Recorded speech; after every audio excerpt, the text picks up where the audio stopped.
మార్చి 1వ తారీఖు నుండి 15వ తారీఖు వరకు ముఖ్యమైనటువంటి పండుగల గురించి క్లుప్తంగా సవివరంగా సంపూర్ణంగా తెలుసుకుందాం. 4వ తారీఖున సోమవారం బహుళాష్టమి సందర్భంగా అచితాంగ కాళభైరవ స్వామి స్మరణ, ధ్యానము, కుష్మాండ దీపము, సౌభాగ్య ముడుపు కట్టడం వల్ల అష్ట కష్టాలు తొలగిపోతాయని చెప్పి గమనించగలగాలి. 8వ తారీఖున మహాశివరాత్రి పండుగ విశేషమైనటువంటి శుక్రవారం, శ్రవణ నక్షత్రం, ధనిష్ఠా నక్షత్రంతో కూడుకున్నటువంటి మహాశివరాత్రి అవ్వడం వలన మనకు అయోధ్య రామ మందిర నిర్మాణం తదనంతరం తర్వాత మొట్టమొదటిసారిగా వస్తూ ఉండబడిన మహాశివరాత్రి పండుగ సందర్భంగా మనమందరం కూడా జన్మకో శివరాత్రి అన్నట్టుగా ఈ యొక్క 2024వ సంవత్సర ప్రారంభ కాలంలో శుక్రవారం కళౌ వెంకటేశ్వర అన్నట్లుగా శ్రీ వెంకటేశ్వర స్వామి వారి యొక్క జన్మ నక్షత్రం రోజున మాస శివరాత్రి మహాశివరాత్రి సందర్భంగా మనమందరము కూడా వీలైనంత వరకు ఉప ఆవాసం ఉందాం, శివనామస్మరణ చేద్దాం, వీలైనంత వరకు మౌనంగా ఉండే ప్రయత్నం చేద్దాం, ఆ ఆది మహాదేవుడి యొక్క ఆశీస్సులు పొందుదాం. అలాగా మీకు కుదిరితే మీ దగ్గర ఉండబడిన శివాలయంలో అభిషేకం చేసుకోండి.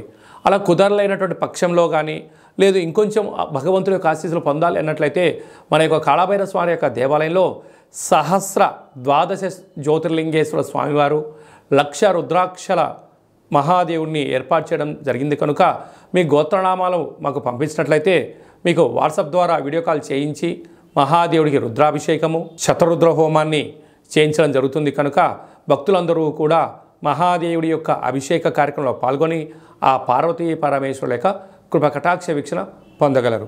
అలాగనే మరో అద్భుతమైనటువంటి విషయం ఏమిటయ్యా అనగా 10వ తారీఖున ఆదివారం అమావాస్య పూర్వభద్ర నక్షత్రం రావడం కూడా జరుగుతుంటుంది. అంటే మాసాలలో ఆమాకావైనట్టుగా మాఘమాసము, అందులో మహాశివరాత్రి తదనంతరము ఆదివారం రోజు అమావాస్య రావడం వల్ల అద్భుతమైన అతీంద్రియమైన శక్తి సంపాదించడం కోసము ధ్యానం, పూజ, హోమ కార్యక్రమంలో పాల్గొన్నట్లయితే సకల శుభం కలుగుతుందని చెప్పి గమనించాలి. కనుక ఈ కాళభైరవ స్వామికి ఆశీస్సులు పొంది ఆ అమావాస్య రోజు సకల దుష్ట ప్రభావాల నుంచి, భూత ప్రేత పిశాచాల నుంచి, అపమృత్యు దోషాల నుంచి, వాహన ప్రమాదాల నుంచి తొలగించడం కోసము ఏ రాశి వారు, ఏ నక్షత్రం వారు ఎలాంటి విధి విధాలు పాటించాలో సవిరంగా సంపర్వం కూడా మనం తెలుసుకుందాం. అదే కాకుండా ఈ యొక్క మార్చి నెలలో ప్రథమార్థమంతను కూడా అద్భుతమైన విజయం సాధించగలగాలి అన్నట్లయితే మనం ఒక్కసారి ఈ పాత్రను గమనించినట్లయితే ఇది ఒక కంచు పాత్ర. ఇందులో మనకు రాసులు 12 ఎలా ఉంటాయో 12 రాసులను అచ్చు వేయడం జరుగుతుంది. కనుక ఈ యొక్క పాత్రను మన యొక్క పూజా మంత్రంలో ప్రతిరోజు పూజ చేసిన తదనంతరము మనసులో ఒక్కొక్క నెలలో ఒక్కొక్క కాళభైరవ స్వామి ఉంటారు కనుక ఈ యొక్క మాఘమాసంలో అచితాంగ కాళభైరవ స్వామిని స్మరించాలి కనుక స్వామికి ఆశీస్సులు ఎలా పొందాలో తెలుసుకుందాం. అలాగే మనసులో ఓం అచితాంగ కాళభైరవాయ నమః అని అనుకొని ఇలా శబ్దం చేసినట్టయితే ఒక పాత్రలో ఓంకార శబ్దం రావడం జరుగుతుంది.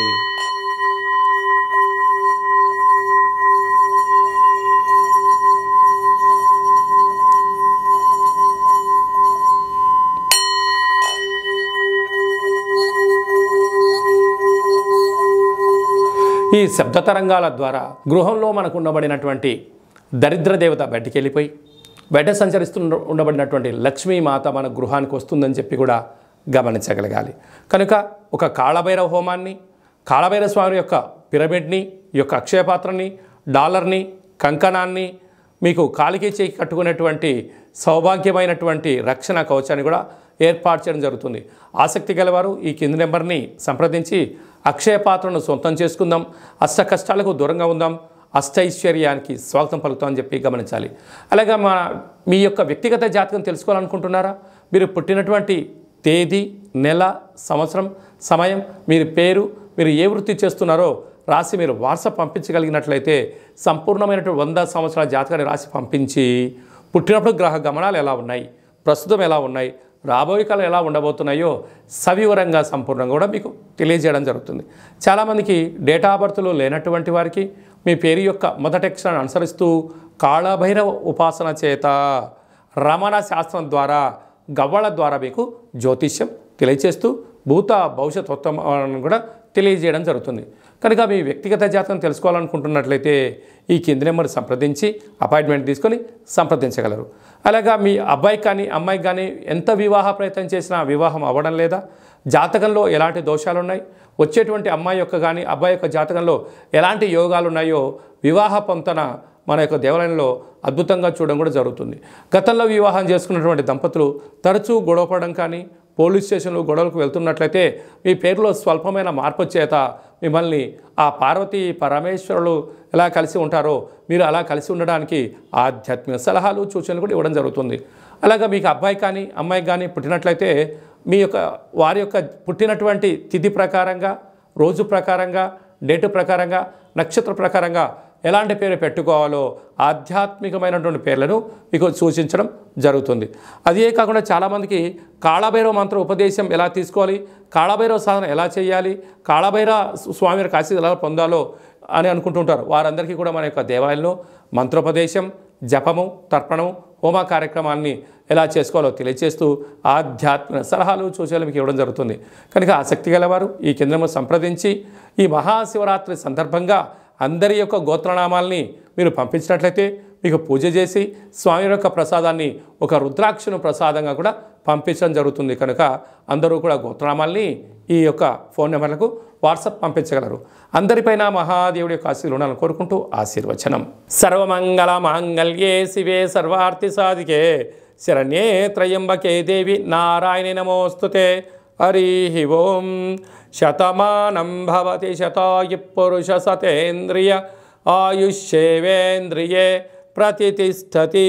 ధనం ధాన్యం బహుపుత్రలాభం శత సంవత్సరం దీర్ఘమాయు. సర్వే జనా సుఖినో భవంతు. లోకా సమస్తా సుఖినో భవంతు. సర్వం శివార్పణమస్తు. ఈ వీడియో మీకు నచ్చినట్టయితే లైక్ చేయండి, షేర్ చేయండి. మేము చేస్తున్న వీడియోలో మీకు ముందస్తుగా నోటిఫికేషన్ రావాలి అన్నట్టయితే సబ్స్క్రైబ్ చేసుకొని గంట బటన్ కూడా ప్రెస్ చేసి ఆల్ అనే బటన్ కూడా తెలియచేయండి. మీరు ఎవరి క్షేమాన్ని కోరుకుంటున్నారో లేదా మీ క్షేమాన్ని ఎవరైతే కోరుకుంటున్నారో వారందరికీ ఈ మహాదేవుడి యొక్క అభిషేక కార్యక్రమమైనటువంటి ఈ వీడియోను అందరికీ ఫార్వర్డ్ చేయండి. మహాదేవుడి యొక్క ఆశీస్సులు పొందండి.